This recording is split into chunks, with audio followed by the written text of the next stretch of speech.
Assalamualaikum warahmatullahi wabarakatuh. Hai halo teman-teman hebat semuanya. Apa kabarnya hari ini? Semoga semuanya selalu sehat dan selalu dalam lindungan Allah Subhanahu wa taala. Hari ini kita akan belajar tematik muatan IPS tentang keragaman suku dan bahasa yang ada di Indonesia. Namun, sebelum kita mulai pembelajaran pada hari ini, alangkah lebih baiknya kita buka dengan sama-sama mengucap basmalah. Bismillahirrahmanirrahim. Teman-teman, Indonesia merupakan negara yang kaya akan keragaman. Salah satunya adalah keragaman bahasa dan juga suku bangsa. Wilayah Indonesia yang berbentuk kepulauan mempengaruhi keragaman tersebut. Suku-suku bangsa yang ada di Indonesia biasanya memiliki bahasa daerahnya masing-masing. Bahasa daerah ini digunakan sebagai alat komunikasi sehari-hari. Setiap suku bangsa memiliki logat dan dialek yang khas, sehingga kita dapat dengan mudah membedakan antara yang satu dengan yang lainnya. Agar lebih jelas, mari kita bahas bersama-sama. Yang pertama, kita akan membahas keragaman suku bangsa dan bahasa yang ada di Pulau Sumatera. Kita akan mulai dari Provinsi Aceh. Di provinsi ini ada suku yang dinamakan suku Gayo, lalu memiliki bahasa yaitu bahasa Gayo atau Aceh yang biasa digunakan sehari-hari. Yang kedua, ada di Provinsi Sumatera Utara, yaitu suku Batak yang berbahasa Batak. Yang ketiga, ada di Provinsi Sumatera Barat, yaitu terdapat suku Minangkabau dengan bahasa Minang. Selain ketiga suku tersebut, di Provinsi Sumatera ini juga ada suku Anak Dalam dari Jambi, lalu suku Talang Mama dari Riau, Pasemah dari Sumatera Selatan, dan juga Enggano dari Bengkulu. Selanjutnya, kita beralih ke Pulau Jawa. Yang pertama itu ada suku Betawi dari DKI Jakarta. Suku Betawi ini memiliki bahasa daerah yaitu bahasa Betawi atau bahasa Indonesia. Lalu, ada suku Sunda di wilayah Jawa Barat. Nah, suku Sunda ini biasanya berbahasa Sunda. Kemudian, di Jawa Tengah ada suku Jawa yang juga berbahasa Jawa. Nah, di Jawa Timur ini ada suku Madura yang biasanya berbahasa Madura. Wilayah selanjutnya yaitu Pulau Bali, Nusa Tenggara Timur, dan Nusa Tenggara Barat. Di Pulau Bali, seperti yang kita kenal, terdapat suku Bali. Nah, suku Bali ini biasanya menggunakan bahasa Bali untuk bahasa percakapan sehari-hari. Lalu, di Nusa Tenggara Barat terdapat suku Sasak. Suku Sasak ini menggunakan bahasa Sasak sebagai bahasa sehari-hari. Kemudian, di wilayah Nusa Tenggara Timur terdapat suku Alor yang menggunakan bahasa Alor sebagai bahasa sehari-hari. Selain ketiga bahasa daerah tersebut, ternyata di wilayah Nusa Tenggara itu ada juga bahasa Sumbawa. Selanjutnya, kita beralih ke Pulau Kalimantan. Wilayah yang pertama yaitu Kalimantan Barat. Di wilayah ini terdapat suku Dayak yang menggunakan bahasa Ngaju sebagai bahasa sehari-hari. Lalu, di wilayah Kalimantan Timur terdapat suku Banjar yang menggunakan bahasa Banjar. Selain kedua suku tersebut, di Pulau Kalimantan juga terdapat suku Tidung di Kalimantan Utara, lalu suku Dayak Bakumpai di Kalimantan Tengah dan Kalimantan Selatan. Sedangkan untuk bahasa daerah, selain kedua bahasa tersebut, di Kalimantan terdapat bahasa Bahau dan juga Kayan. Selanjutnya, kita ke Pulau Sulawesi. Yang pertama yaitu di wilayah Sulawesi Utara. Di Di wilayah ini terdapat suku Talaut yang biasanya menggunakan bahasa sehari-hari, yaitu bahasa Miangas. Lalu, di wilayah Sulawesi Tengah ada suku Ampana yang menggunakan bahasa Ampana sebagai percakapan sehari-hari. Lalu, ada suku Toraja yang terdapat di wilayah Sulawesi Selatan. Suku ini menggunakan bahasa Mamasa untuk percakapan sehari-hari. Kemudian di wilayah Sulawesi Tenggara ada suku Bugis yang menggunakan bahasa Bugis. Lalu di wilayah Sulawesi Barat terdapat suku Mandar yang menggunakan bahasa Mandar. Selain bahasa-bahasa tersebut, di wilayah Sulawesi juga ada bahasa Bobongko, bahasa Budong-Budong, dan juga bahasa Batul. Kita beralih ke Pulau Maluku. Di Pulau Maluku ini terdapat suku bangsa yaitu suku Ambon yang menggunakan bahasa Ambon. Lalu di wilayah Maluku Utara terdapat suku Serang yang menggunakan bahasa Wemale. Selain kedua bahasa daerah ini, di wilayah Maluku juga terdapat bahasa daerah Ambelau, Barbar, dan juga Buru. Yang terakhir yaitu Pulau Papua. Di wilayah Papua terdapat suku Dani yang menggunakan bahasa Dani sebagai bahasa percakapan sehari-hari. Kemudian, di wilayah Papua Barat terdapat suku Asmat yang menggunakan bahasa Asmat Kamoro sebagai bahasa sehari-hari. Selain kedua bahasa tersebut, di Papua juga ada bahasa Dabu.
Materi apa yang akan kita pelajari?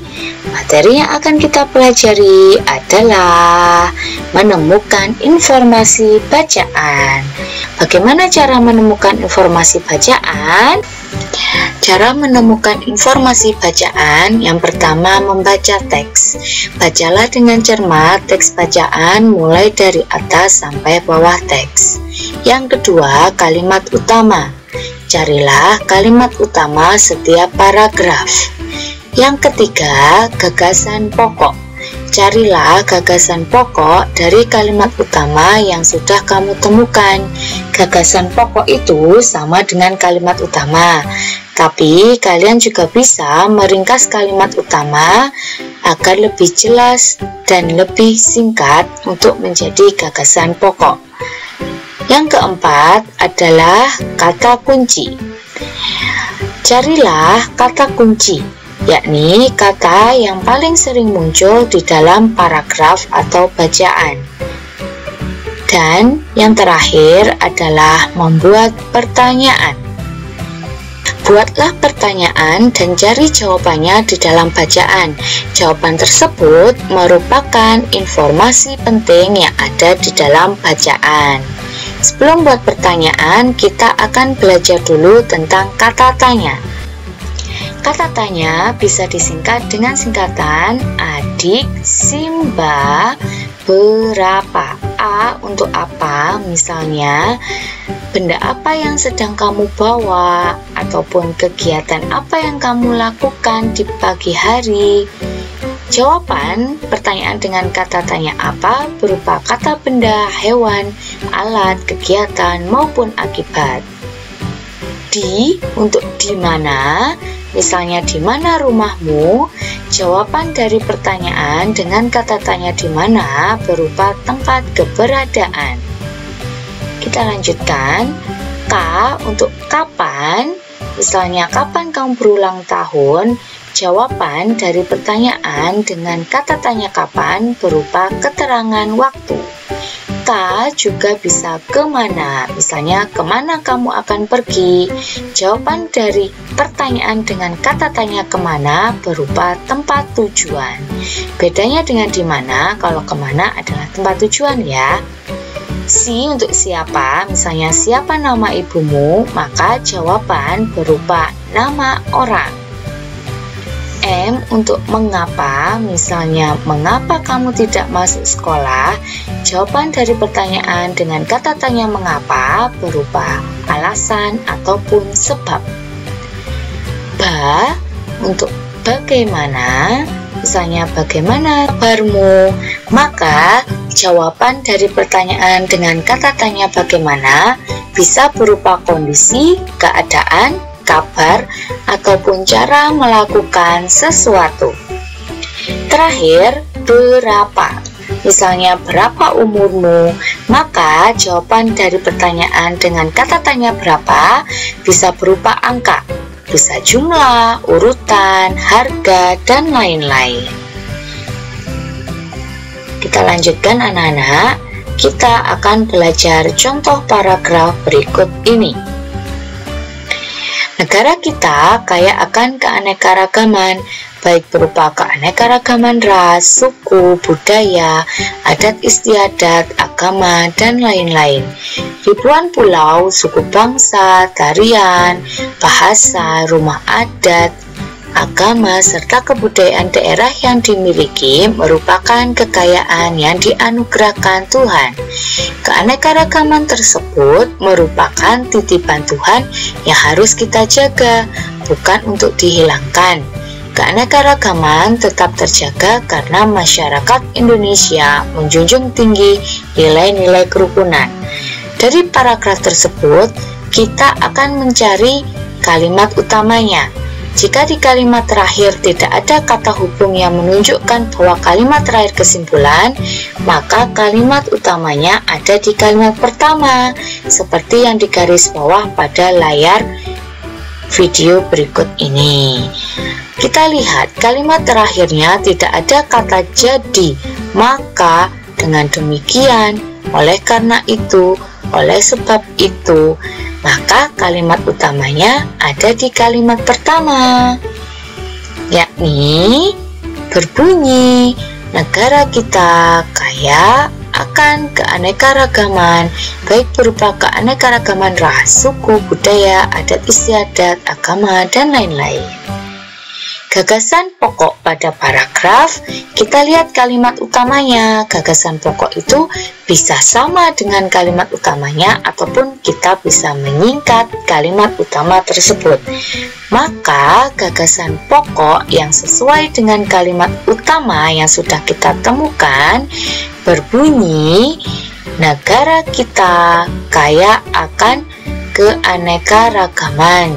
Seperti itu gagasan pokok yang ada di dalam paragraf. Kita bisa menyingkat sampai pada kata keanekaragaman. Seperti itu anak-anak. baik berupa keanekaragaman ras, suku, budaya, adat istiadat, agama, dan lain-lain, itu bisa kita hilangkan karena itu fungsinya adalah keterangan kalimat. Kita lanjutkan, kita akan mencari kata kunci atau kata yang paling sering muncul. Kata yang paling sering muncul adalah keanekaragaman. Kata keanekaragaman muncul hingga 3 kali di dalam bacaan. Maka, kata kunci yang sesuai dengan bacaan adalah keanekaragaman. Kemudian kita lanjutkan dengan cara membuat pertanyaan. Kita akan mencari informasi bacaan. Dari bacaan yang baru saja kita baca, kita bisa membuat pertanyaan. Yang pertama, apa sajakah kekayaan negara Indonesia? Kita cari di dalam bacaan. Ternyata jawabannya berbunyi, negara kita kaya akan keanekaragaman, baik berupa keanekaragaman ras, suku, budaya, adat istiadat, agama. Yang kedua, mengapa keanekaragaman bangsa Indonesia tetap terjaga? Kita cari di dalam bacaan. Ternyata jawabannya adalah keanekaragaman tetap terjaga karena masyarakat Indonesia menjunjung tinggi nilai-nilai kerukunan. Yang ketiga, bagaimana sikap kita terhadap keanekaragaman bangsa Indonesia? Kita cari lagi di dalam bacaan.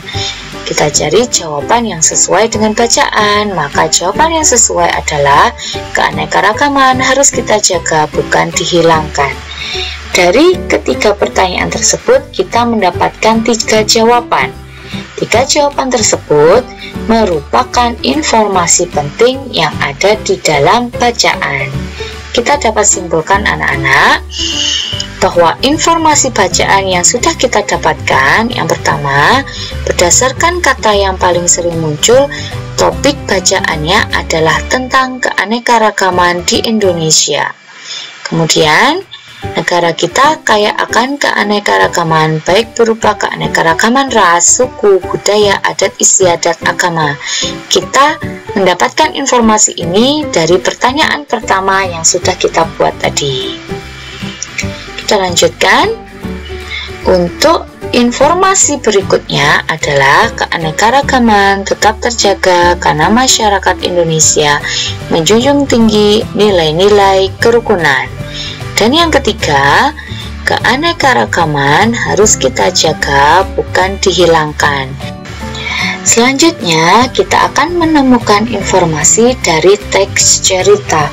Kita baca bersama-sama anak-anak. Budi adalah anak yatim piatu berusia 8 tahun. Meskipun dia tidak mempunyai ayah dan ibu, dia tidak pernah mengeluh. Ejekan dari teman-temannya tidak membuatnya risau.